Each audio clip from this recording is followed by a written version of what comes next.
आप समझिए ना कि जिस लालू प्रसाद को उन्होंने कहा था कि जंगल राज हैं, उसी लालू प्रसाद को लेकर के सत्ता में पुनः आते हैं और मात्र 2 साल से भी कम वक्त में उसी कॉम्युनल भारतीय जनता पार्टी को अपने सर पे धारण कर लेते हैं और 2019 के चुनाव में तो उसी प्रधानमंत्री नरेंद्र मोदी के लिए वोट मांगने जाते हैं। और बहुत लोगों को पता है भी, नहीं भी हो सकता है, क्योंकि नई पीढ़ी को नहीं पता होगा जी। आज लालू प्रसाद जहां भी हैं वो नीतीश कुमार के कारण है जी। तो तेजस्वी यादव जी के साथ यही हुआ। कल 5 MLC चले गए, पार्टी छोड़कर जदयू ज्वाइन कर लिया। रघुवंश जी पहले ही से कोरोना पॉजिटिव थे, तबीयत तो खराब थी ही, और साथ ही साथ उन्होंने पार्टी को भी कोरोना दे दिया, इस्तीफा दे दिया अपने पद से उन्होंने। ये दोनों बड़े झटके हैं। इन दोनों झटके से उबर पाना किसी पार्टी के लिए आसान नहीं है। इन सारे वार के बावजूद तेजस्वी यादव तैयार है। इसका एक कारण है, तेजस्वी यादव के पास आज भी वो चीज़ है जो नीतीश कुमार के सपने में भी उनके पास नहीं है। लालू यही करते थे, नीतीश यही करते हैं, सुनते सबका है, करते अपने मन की है।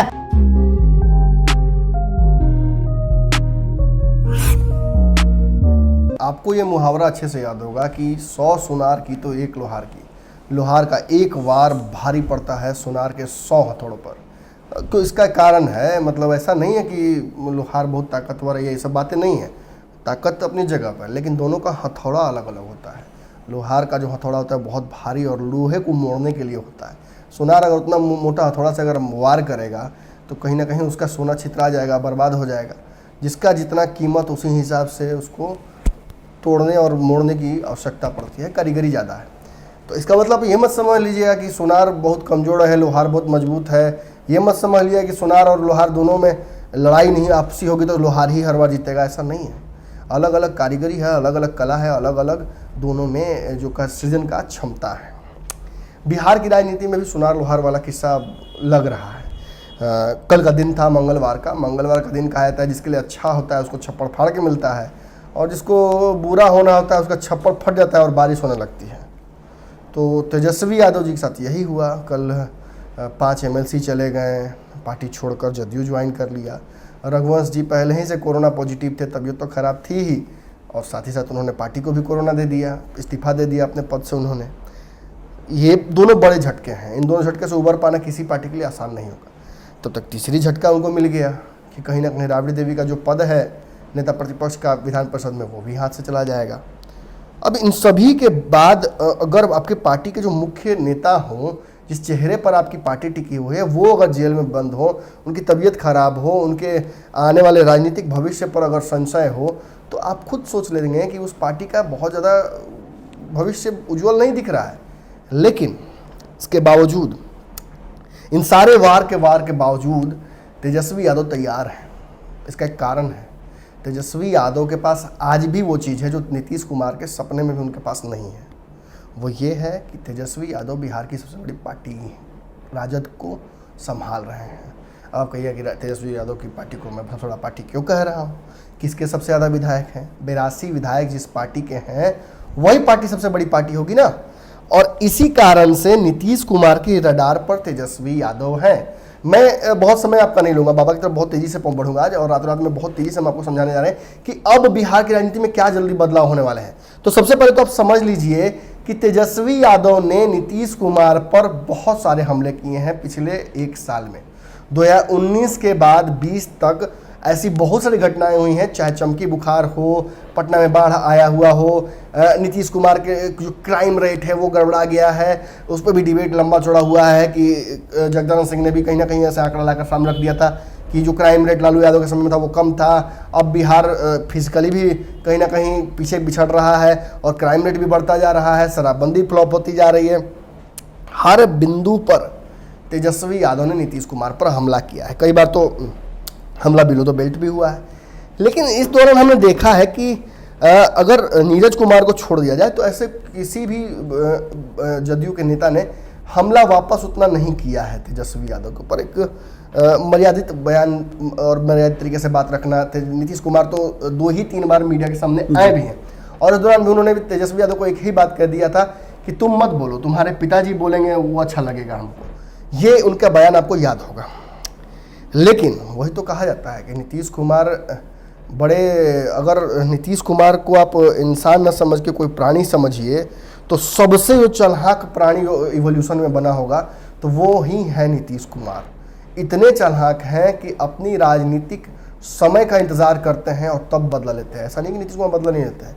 नीतीश कुमार अगर बदला नहीं ले रहे होते तो आज आप जॉर्ज फर्नांडिस और शरद यादव से पूछ सकते हैं। हालांकि जॉर्ज फर्नांडिस जी इस दुनिया में नहीं है, लेकिन उनके साथ रहने वाले लोग, उनके समर्थक आज भी आह और कराह लेते रहते हैं। और शरद यादव जी तो मौजूद है, आप उनसे बातचीत कर सकते हैं। और भी बातें हैं। लालू यादव को भी एक समय में नीतीश कुमार ने झटका दिया, लेकिन इसको मैं इस तरह से समझाने का प्रयास करता हूं आपको। नीतीश कुमार साम दाम दंड भेद सभी का प्रयोग करने से हिचकते नहीं हैं। पार्टी के एमएलसीज जिनको 5 को इन्होंने तोड़ा है, या तो आप समझ सकते हैं राजनीतिक फायदा पहुंचाएंगे, या कोई ना कोई ऐसा फायदा आने वाले समय में इनको पहुंचाएंगे जिसकी वजह से ये लोग यहाँ गए हैं। लेकिन हम इस पर चर्चा नहीं करेंगे।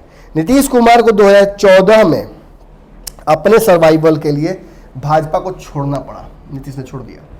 2015 में इनको कड़वा घुट, शायद लालू यादव को सोचना पड़ता हाथ बढ़ाने के लिए, लेकिन नीतीश ने 1 मिनट नहीं सोचा। नीतीश ने लालू की तरफ हाथ बढ़ाया और अपने सबसे कट्टर दुश्मन से अपनी हाथ मिलाकर उन्होंने सरकार बनाई। ये कहते हैं इवोल्यूशन का वो चरम, जहां कोई भी प्राणी एकदम कहे ना कि जो कहता है कि मैं, कभी कभी लगता है कि मैं ही भगवान हूँ, वो स्थिति पहुंच जाना नीतीश कुमार का राजनीतिक तौर पर वो कहा जा सकता है। और अब देख लीजिए कि 2017 में यही व्यक्ति जब इनको आवश्यकता पड़ती है तो भाजपा, जिससे कि अब पिछले 2 साल से सबसे ज्यादा दुश्मनी थी, उनके साथ भी हाथ मिलाकर अपनी सरकार बना लेते हैं और लालू जी को कहते हैं ठीक है लालू जी, यहीं तक का रिश्ता था, अब फिर मुलाकात कभी होगी या नहीं होगी वो तो फ्यूचर में पता चलेगा। इन परिस्थितियों के बाद आप क्या समझते हैं नीतीश कुमार के बारे में? नीतीश कुमार अपनी आवश्यकता के हिसाब से चीज़ों को बदल सकते हैं। कई बार आपको मैंने छिपकली वाली कहानी सुनाई है कि अपनी पूंछ छोड़कर छिपकली भाग जाती है। ये एक छोटा घाटा होता है अपने जान को बचाने के लिए। नीतीश कुमार बिहार के लिए उस चाणक्य की भूमिका निभा रहे हैं अपनी राजनीतिक तौर पर, जो आप अब तक अमित शाह को तमगा दिए हुए थे। अगर बिहार के संदर्भ में देखें तो नीतीश कुमार किसी चाणक्य से कम नहीं है राजनीतिक। और वैसे भी आपको बता दूं, बहुत सारे लोग इस बात को बाबा कंफ्यूजन में रहते हैं। महाभारत और रामायण का हमारा देश है, हमने कई युद्ध देखे हैं। पुरस और सिकंदर की लड़ाई हमने देखी है। हमने देखा है कैसे मुगल साम्राज्य को ध्वस्त करने के लिए अंग्रेज आए थे। हमने ये भी देखा है मुगल साम्राज्य ने कैसे ध्वस्त किया था हमारे जो पहले से मौजूद राजाओं का जो शासन था उसको। हमने बहुत लड़ाइयाँ देखी है, लेकिन हम हमेशा युद्ध के बारे में गलत सोचते हैं बाबा जी। हमें लगता है कि युद्ध का सबसे जो महत्वपूर्ण फल होता है वो जीत होता है जी, लेकिन इसी मिथ को मैं तोड़ने जा रहा हूँ आज आपके। युद्ध का सबसे महत्वपूर्ण फल जीत नहीं होता है, जीवन होता है, जीवित रहना होता है। अगर आप जीवित रहिएगा तब और चुनौतियां आपको प्राप्त हो पाएंगी, वरना अगर आप युद्ध में शहीद होते हैं तो एक शहीद के तौर पर ही आपको याद रखा जाएगा। किसी भी विजेता और किसी भी आने वाली फ्यूचर में जो बड़ी अपॉर्चुनिटीज़ हैं वो आपको नहीं मिल सकती हैं। नीतीश कुमार 2014 में हार सकते थे, मारे जा सकते थे, लेकिन उन्होंने 2014 में उस दौरान ये दिखा दिया कि वो भाजपा के से लड़ाई लड़ेंगे। और 2015 में लालू के सामने वो झुकते हैं, फिर 2017 में भाजपा के सामने झुकते हैं, और ये झुक झुक कर अपने आप को वो अपनी जान बचाते आते हैं। और आज वो इस परिस्थिति में है कि लोग ये कहते हैं बाबा कि नीतीश कुमार जिधर रहेंगे उधर ही सरकार बनेगी। और यही कहीं ना कहीं सबसे जो तगड़ी युद्ध नीति है सामने आती है। आज नीतीश कुमार ने एक साथ झटकों पर झटका दिया है तेजस्वी यादव को। आज राजद को भी लालू यादव की कमी महसूस हो रही होगी, और लालू यादव भी जहाँ बैठे होंगे वहाँ उन्हें ये चिंता जरूर मन में आ गया होगा कि आखिर नीतीश को अब रोके तो कैसे रोके। वैसे भी कहा जाता है कि जब मगरमच्छ पानी में होता है तो उसके पास सबसे ज़्यादा ताकतवर होता है, बड़े से बड़ा हाथी उसके सामने ढेर हो जाता है। तेजस्वी यादव एक हाथी के पुत्र है, मैंने पहले भी एक विश्लेषण में ये बात कही थी, लेकिन उनका भिड़ंत हो गया है उस मगरमच्छ से जो पानी में है। गज और ग्राह की लड़ाई आपको याद होगी, कोनहारा घाट आपको याद होगा, मैंने सारी बातें बताई थी। अब बहुत ज़्यादा समय आपका नहीं लूँगा, आगे बढ़ते बाबा की तरफ। बाबा आज आप हाजिर हैं तो हाजिरी भी लगा दीजिए, और साथ साथ ये भी बता दीजिए कि ये जो अब सोनार और लोहार वाली लड़ाई जो शुरू हो गई बिहार की राजनीति में, क्या लग रहा है किधर जाएगा ये? नमन जी, सबसे पहले तो युद्ध की कुछ नीतियां होती हैं, जैसा कि आपने बताया भी जी, और बहुत लोगों को पता है भी, नहीं भी हो सकता है क्योंकि नई पीढ़ी को नहीं पता होगा जी। आज लालू प्रसाद जहां भी हैं वो नीतीश कुमार के कारण है जी। ये सबसे बड़ी बात है, और शायद भारत लाइव पे पहली बार सुनने को मिला होगा जी। कि 1988 की घटना का थोड़ा सा मैं जिक्र करना चाहता हूं, मैं बहुत बिल्कुल, समय नहीं बिल्कुल, लूंगा। बिल्कुल। 1988 में जब कर्पूरी ठाकुर को नेता प्रतिपक्ष उनकी अचानक से मृत्यु हो गई जी, तो एक वैक्यूम आ गया बिहार की राजनीति में जी, और बड़े नेता के रूप में कर्पूरी ठाकुर जाने जाते थे, जिनके अनुयायी के रूप में ये सब काम कर रहे जी, थे। उस समय नीतीश कुमार वो पहले शख्स थे जिन्होंने जगदानंद सिंह के साथ खड़ा होकर के और ये कहा था कि एक यादव का लड़का है जी, जिसका प्रतिशत ज़्यादा है, हमारा मित्र है और इसमें पोटेंशियल है कि हम लोग बैकअप करें तो ये नेता प्रतिपक्ष बन सकता है, और नेता प्रतिपक्ष ही मुख्यमंत्री की कुर्सी तक जाने का एक रिवाज रीति चलती थी उस समय। आज तेजस्वी यादव बिल्कुल, नेता प्रतिपक्ष ही मुख्यमंत्री की कुर्सी तक जाने के लिए हकदार होता था। ये शुरुआत लोगों से लड़ करके, जबकि इनके विरोध में बहुत लोग खड़े थे जी, उस समय के कई ऐसे नाम थे राम सुंदर जी, बिल्कुल उस समय राम सुंदर दास का नाम सबसे ऊपर आ रहा था, रघुनाथ झा का नाम सबसे ऊपर आ रहा था, और उन सारे लोगों को दरकिनार करते हुए नीतीश कुमार ने इनका समर्थन किया था। आज उसी का बदला आपने सुना होगा बीच में, नमन जी, और बिहार की जनता ने भी सुना होगा कि नीतीश कुमार गए थे कि लालू प्रसाद ने बुलाया था। ये दो बातें बहुत प्रासंगिक थी जी, ये सत्य है, और शायद मुझे ये लगता है कि ये बातें हो सकती हैं जो नीतीश कुमार बार बार कहते हैं, और उसका वीडियो भी दिखाया गया था, कई चैनलों में चला भी था जी, कि नीतीश कुमार ने नहीं बुलाया था, लालू प्रसाद ने नीतीश कुमार को फोन किया था और ये कहा था कि अभी समय है, अब क्या करोगे। एक बार मैंने तुम्हारे लिए एक रास्ता बताया था, इस रास्ते पर चल करके आज तुम बिहार के मुख्यमंत्री हो। जी, वो रास्ता में भी मैं बता देता हूं कि जब 1993 में गांधी मैदान में, मैंने पहले भी एक बार चर्चा इसकी की है, 1993 में कुर्मी रैली हो रही थी, उससे अपने आप को अलग रख करके जात पात से दूर रखने का एक जो उनका नीतीश कुमार का था कि मैं जाति पाति से अलग हूं, उन्होंने कुर्मी रैली में जाने से अपने आप को मना कर दिया था जी, और लालू प्रसाद ने कहा था कि तुमने जब ये कहा था कि यादव का लड़का है, इसका प्रतिशत ज्यादा है, इसको आगे बढ़ाया जाए तो हम लोग सब राजनीति में स्थापित हो जाएंगे, तो आज वो समय आ गया है कि तुमको कुर्मी रैली में जाना चाहिए जी, और वहां पहुंचे थे और वहीं से उनकी राजनीति की पहली शुरुआत हुई और वहां से एक्सेप्टेंस हुआ। लेकिन इस बीच में जो हुआ कि लालू प्रसाद में एक कमी बहुत बड़ी है, और ये कमी वो रही है, शायद हो सकता है कि वही वंशानुगत आ रहा हो तेजस्वी यादव जी, कि वो झुकना नहीं जानते हैं जी, और जो झुकना नहीं जानता है वो टूटता है। आज भी ट्विटर पे लालू यादव के ऊपर लिखा हुआ है वो। बिल्कुल बिल्कुल, वो झुकना नहीं जानते हैं, और ये चीजें लिख करके कहीं ना कहीं इस बात को उन्होंने बताया है कि थोड़ा सा उन्हें राजनीति का अभी समझ रखना होगा। जगदानंद सिंह उनके बगल में है, और जगदानंद सिंह जितना सिखा रहे हैं, अगर वो उतना भी सीख जाए जितना आपको शिवानंद तिवारी ने समझाया, उतना अगर सीख जाए, रघुवंश प्रसाद ने जो बातें सिखाई वो सीख गए होते, या फिर अब्दुल बारी सिद्दीकी ने जितनी बातें समझाई वो अगर सीख गए होते, इनके पास भी पंचरत्न है, जो पंचरत्न आज नीतीश कुमार के पास है, और वही वो पंचरत्न हैं जो लालू प्रसाद के शासन में थे। आप याद कीजिएगा खूब बढ़िया से ललन सिंह को, आरसीपी सिंह की मैं बात नहीं करता हूं, वो आधुनिक युग के चाणक्य हो सकते हैं, जो नीतीश कुमार के खोजे हुए एक तुरुप के पत्ते हैं जो समय समय पर काम करते हैं। लेकिन अगर आप विजेंद्र यादव की बात कर लें, वो उसी समय तुरुप के पत्ते हैं। आप अशोक चौधरी की बात करें तो निश्चित रूप से उसी राजनीति से आए हुए हैं, क्योंकि उस कुनबे उस घराने से हो करके आए हैं, इसलिए वहां की हर बातें जानते हैं। और नमन जी, सबसे बड़ी बात है कि एक बहुत महत्वपूर्ण चीज है कि यदि दोस्त आपका दुश्मन बन जाए तो वो घातक होता है, और यही वो बात है कि लगातार लालू प्रसाद के जितने भी दोस्त थे आज वो दुश्मन की कैटेगरी में हैं। आप शुरुआत कर ले छोटे से तौर पे, तो आप श्याम रजक की बात करें जी, आप रामकृपाल यादव की बात करें, ये सब उनसे अलग है। बड़ा आपने तो लगभग पूरी जो कहा सकता है राजनीति किताब ही बिहार की खोल के हमारे सामने रख दी। बहुत कुछ इन्फॉर्मेशन आपने दे दिया है। हमें ये पता चल गया है कि आखिर ये राजनीति कहाँ से आई है जी। इस गंगोत्री को आपने पकड़ लिया एकदम नब्ज। अब हम ये जानना चाहते हैं, दर्शक भी हमारे बिल्कुल ये जानना चाहते होंगे कि ये आने वाले समय में जो चुनाव से पहले का समय है बड़ा ही महत्वपूर्ण होने जा रहा है। नीतीश कुमार ने अपने सारे पत्ते टेबल पर रख दिए हैं जी। अब तो एक एक करके खोलना है जी। पहला पत्ता खोलते ही 3 झटका तेजस्वी यादव को एक बार लगा है। अब तो सामने वाले की बारी है, अब तो तेजस्वी यादव को पत्ता खोलना पड़ेगा। ऐसा कौन सा पत्ता है तेजस्वी यादव जो खोल सकते हैं जिससे नीतीश को झटका लगे, और उसके बाद फिर नीतीश अगला प्लान क्या करना, अगला पत्ता नीतीश का क्या हुआ, ये दोनों जानना चाहता हूँ मैं। सबसे बड़ी बात है नमन जी की इनसाइडर की बात जो हम लोग करते हैं, जो पत्रकारिता में इनसाइडर होते हैं, वो इनसाइडर की कहीं ना कहीं कमी तेजस्वी यादव को खल रही है जी। उनके इनसाइडर कहीं ना कहीं वहाँ नहीं है जहां होने चाहिए थे। मतलब सही उनको रॉ मटेरियल नहीं मिल पा बिल्कुल बिल्कुल नमन जी, यही वो कारण है कि जहां तेजस्वी यादव पीछे हट रहे हैं। अभी आपने सुना होगा कि हाल फिलहाल में अशोक चौधरी ने कितनी बड़ी बात कही है कि अभी तो सिर्फ झांकी है, आगे बहुत कुछ बाकी है। यही चीजें कहीं ना कहीं एहसास कराने की आपको अभी और हमले बाकी हैं। आप समझिए ना कि दुनिया की सबसे ज्यादा संख्या वाली पार्टी अगर नीतीश कुमार के सामने बिहार में आते ही नतमस्तक हो जाती है। दुनिया का सबसे बड़े जड़ी बूटी है इनके पास। बिल्कुल, नीतीश कुमार को आप हल्के में नहीं आंक सकते। हर सांप बिच्छी का जड़ी बूटी रखे। बार बार आपने देखा होगा नमन जी कि मैं अपनी कोई भी मैं जब विश्लेषण करता हूं उस विश्लेषण में मैं ये बात जरूर कहता हूं कि तेजस्वी यादव में पोटेंशियल है, ये है, वो है, ऐसे है, इस बात से इनकार कोई नहीं करता। ज्योति पाटिल ने भी आज माना है ये बात। लेकिन सबसे बड़ी बात यह है कि वो नीतीश कुमार नहीं है जो लालू के बहुत करीबी मित्रों में से रहे हैं। लालू यादव को जो सत्ता पर बैठा सकता है उसके लिए एक वोट से जिता सकता है।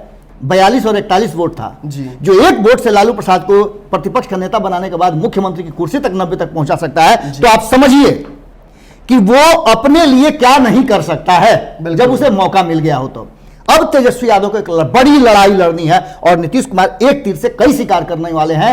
उन्होंने एक ही तीर से जहां एक तरफ तेजस्वी यादव को घायल किया है, यह बता दिया है कि अभी बच्चे हो मेरे सामने, ये उन्होंने ओपन भी कह दिया था और ये उनका राजनीतिक शब्द था, ये उनका प्रेम वाला शब्द नहीं था, ये राजनीतिक शब्द था, इसे समझने की जरूरत थी। लेकिन उन्होंने इस तीर से रामविलास पासवान को भी शिकार किया है और उन्हें भी बता दिया कि ताला की चाबी अब आपके पास नहीं रहेगी, आपके पास घर ही नहीं रहेगा, आपका बंगला ही नहीं रहेगा। बिल्कुल। और इसके साथ ही आपने देखा होगा कि एक भी भारतीय जनता पार्टी के जो हार्डकोर नेता थे जिनको कहा जाता था कि नीतीश कुमार के प्रबल विरोधी हैं, किसी को आप च्यूं चाक करते देखे होंगे? बिल्कुल नहीं देखे हैं। आप अब समझ लीजिए कि सारे लोग क्वारंटाइन हो गए हैं एक नीतीश कुमार की दवा से। भले कोरोना की दवा नहीं याद हुई हो, लेकिन बिहार की राजनीति की दवा नीतीश कुमार ने खोज लिया है। बाबा आपने लगभग ये भी समझा दिया हमें, लेकिन ये अशोक चौधरी का कहना कि अभी बहुत सारी झांकियां बाकी हैं। विधायकों का एक बड़ा दल है जी। और अब्दुल बारी सिद्दीकी से तो मुलाकात ही हो गई थी नीतीश कुमार जी। शक्ति यादव बड़े ही नीतीश कुमार के फेवर में रहते हैं। तेजस्वी यादव के आसपास कई विधायक हैं, हमें पता है, चाहे भोजपुर के कुछ विधायक हों, नाम अभी उनका गुप्त रहेगा। ये लोग लगातार मिल रहे हैं। अशोक चौधरी के माध्यम से भी कांग्रेस के कई विधायक जदयू की तरफ जाएंगे जी। सीटें भी जदयू अपनी बढ़ाना चाहता है जी। तो इन सभी को कहीं ना कहीं स्थान देगा। नीतीश के पास 12 MLC की भी सीटें हैं जी। अगला दाव वही है नहीं? बिल्कुल नमन जी, आप बहुत ही 14 वाला फॉर्मूला भाजपा बहुत भितरिया बात आप बता रहे हैं और ये भितरिया बात बाहर लाने का आप ही को श्रेय प्राप्त है। आप लगातार इन चीज़ों पर खुलासा करते आ रहे हैं। बहुत सारे आपके भी इंसाइडर्स हैं जो आपको आप तक खबरें पहुंचाते हैं, ये हमें भी पता है। लेकिन इन सब में आप एक व्यक्ति को समझ लीजिए, वो व्यक्ति है नीतीश कुमार। नीतीश कुमार ने शब्दों के माध्यम से कभी नहीं झुकने का बात किया है। शब्दों से वो बड़ी मजबूत हैं और बड़ी उनका एम्पायर बड़ा, कम बोलेंगे ज्यादा चोट। बिल्कुल। लेकिन राजनीति में उन्होंने एक चीज जरूर सीखा है, वक्त के हिसाब से अपने आप को बदल लेना। और लगातार आज 17 साल से लेकर के 20 साल के बीच की दूरी हो गई है। बीच में उन्होंने भारतीय जनता पार्टी को छोड़ा, जैसा कि आपने बताया था। 2013 में उनका छोड़ना इसलिए जरूरी था कि वो देश के सामने ये साबित करना चाहते थे कि वो सेकुलर नहीं है जी। कॉम्युनल नहीं, माफ कीजिएगा, कॉम्युनल नहीं है वो, सेकुलरिज्म के पुरोधा है, धरोहर है, वो रखना दिखाते हैं। बिल्कुल। और इसीलिए वो अलग हुए थे। लेकिन आप समझिए ना कि जिस लालू प्रसाद को उन्होंने कहा था कि जंगल राज हैं, उसी लालू प्रसाद को लेकर के सत्ता में पुनः आते हैं और मात्र 2 साल से भी कम वक्त में उसी कॉम्युनल भारतीय जनता पार्टी को अपने सर पे धारण कर लेते हैं। और 2019 के चुनाव में तो उसी प्रधानमंत्री नरेंद्र मोदी के लिए वोट मांगने जाते हैं, उसी अमित शाह से अपने नाम का घोषणा करवाते हैं। इससे बड़ी विडंबना और इससे बड़ी माने चाणक्य नीति और क्या हो सकती है जी। तो भैया रातों रात में आपने आज की वो सारी खबरें सुन ली और बाबा ने आपको आने वाले बिहार की राजनीति का कुछ फलसफा भी दे दिया। तेजस्वी यादव जी अगर सुन रहे हो तो आपके लिए भी बहुत कुछ है, बाबा ने ज्ञान दिया है, उसको समझिए। और वक्त का तकाजा है, अगर इस वक्त नहीं उठिएगा तो आप समझ लीजिए अच्छा पहलवान जो होता है ना, उसका एकमात्र ध्येय होता है अपने सामने वाले ओपोनेंट को एक बार नीचे गिरा देना, और नीचे गिरने के बाद वो फिर उठने नहीं देता है आपको। ये आप उसके कहीं ना कहीं जो ताकत है उसके बस में हो जाते हैं। और नमन जी एक महत्वपूर्ण चीज और बता दूं मैं कि हर आसमान में दिखने वाली गोल लाल चीज सूर्य ही नहीं होता है। ये बातें सोचनी पड़ेगी, अपने आंखों पर आपको भरोसा रखना होगा। जो बातें आपको बताई जा रही हैं उससे ज्यादा आपको खुद अवेयर रहना होगा। लालू यही करते थे, जी। नीतीश यही करते हैं, सुनते सबका है, करते अपने मन की है। आप अपने मन का सुनना। नहीं, ऐसे भी मैं बता दूं आपको कि जब कोई आप नया बिजनेस शुरू करते हैं तो शुरुआती दिन तो मन में यही रहता है कि अब उसके बाद गाड़ी खरीदेंगे, ऑडी खरीदेंगे, बंगला बनाएंगे, बंगला से एक और बंगला खरीदेंगे, एक और बंगला खरीदेंगे, और वो दिमाग में बैठ जाता है कि अब अरबपति होने से कोई रोक नहीं सकता है। लेकिन समझदार बिजनेसमैन वही होता है जो घाटा और मुनाफा दोनों जोड़कर उस जगह पहुंचता है जहां से वो आगे बढ़ सकता है अपने बिजनेस में। एक चालाक बिजनेसमैन ये भी जानता है कि कब अपना जो घाटा और ये सब कुछ चीज़ें हैं उनको पैकअप करके बोरिया बिस्तर बांध के उठना उस जगह से ज़रूरी है। जी। आपने देखा होगा रेडी लगाने वाले कई लोग रोज़ सड़कों पर रेडी लगाते हैं, उन्हें पता होता है कि कब उठ जाना ही उचित होता है, क्योंकि रात में आपको ना ग्राहक मिलेंगे ना लोग मिलेंगे। अब आप सोच रहे होंगे ये सब बातें मैं क्यों कह रहा हूँ, ये जिसके लिए मैं बोल रहा हूँ वो समझ रहे हैं अच्छे से। और आज बहुत कुछ नसीहत बाबा ने आपको दी है, इन नसीहतों पर काम कीजिए। कल कुछ और होमवर्क लेके आपके लिए आएंगे, तब तक फिलहाल दीजिए इजाज़त। न्यूज़ बिहार पर खबरों का सिलसिला आज भी दिन भर चलता रहेगा, और इन खबरों को प्राप्त करने के लिए बाबा का एक स्पेशल रिक्वेस्ट है कि आप लोग चैनल सब्सक्राइब नहीं कर रहे हैं, वीडियो खूब देख रहे हैं, व्यू खूब दे रहे हैं, लेकिन आप सब्सक्राइब कीजिएगा तब तो देखिएगा। कल ऐसे तो टाइमलाइन पे आ जाता है, लेकिन अगर सब्सक्राइब कीजिएगा तो दिन भर आएगा और अपने सहूलियत के हिसाब से देख लीजिएगा। और परिवार बढ़ाने का ही मोल है। परिवार में जितने अधिक संख्या के लोग होंगे उतना ज्यादा अच्छी बातें लोगों तक पहुंचेगी। काहे आप घटा और ये रहे जरूरी हैं, भी काहे है। आप घटा रहे हैं हम लोग का 5 रुपये MLC? बढ़ाइए जाइए, धन्यवाद। बढ़ाएं अपना कदम सक्सेस की ओर शिखर करियर इंस्टीट्यूट के साथ। शिखर करियर इंस्टीट्यूट पूर्वी भारत में एकमात्र कोचिंग संस्थान जो एक्सक्लूसिवली है मेडिकल एंट्रेंस एग्जाम के लिए।